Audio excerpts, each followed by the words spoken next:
Et ualmindeligt grimt mål, han scorer her. Lars Jacobsen med skinnebenet.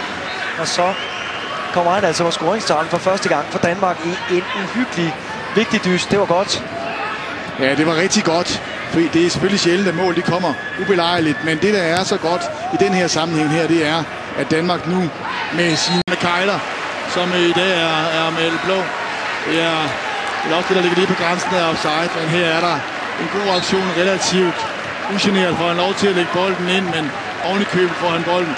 Mulighed for at lægge bolden skråt tilbage til Rommedahl, der kommer fornuftigt timet indløbende her. Det er flotte mål, næsten som skaber lånelse. Og 20. landskampsmål i karrieren af Dennis Rommedahl anden gang. Det er fantastisk flot udløb. Anderledes kan det jo ikke være. Men det er godt nok også utroligt dårligt forsvarsspil. Ja, tak skal du ellers have, Michael Krondeli, til gengæld med et rigtig flot mål. Hans andet landskampsmål i karrieren. Det var også mod Slovakiet i foråret, da vi vandt med 2-1 på udebane. Michael Krondeli, der fik voldsom kritik over på Island, da vi spillede det år, blev taget ud i pausen. Også Simon Borg. Uhørt. At man bare, uanset hvilken variant, der i øvrigt formentlig indøvede opspilsmulige varianter, bare kan lægge den fuldstændig ugeneret ind. Se, hvor god tid han har. Det er jo ikke kun det der tip der, men det er jo også gennembruddet indtil da.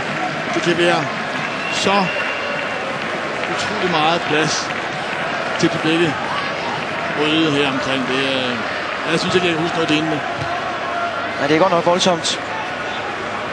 Ja, altså.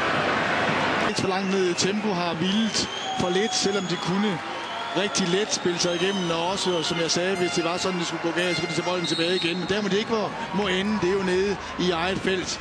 Det har de gjort et par gange her inden for de sidste 10-15 minutter. Giv et frispark væk, smid bolde væk på egen halvdel her, ultimativt inde i eget felt. Det er selvfølgelig tjusket og urutineret. Og Lars Jacobsen må vi pege fingre af det.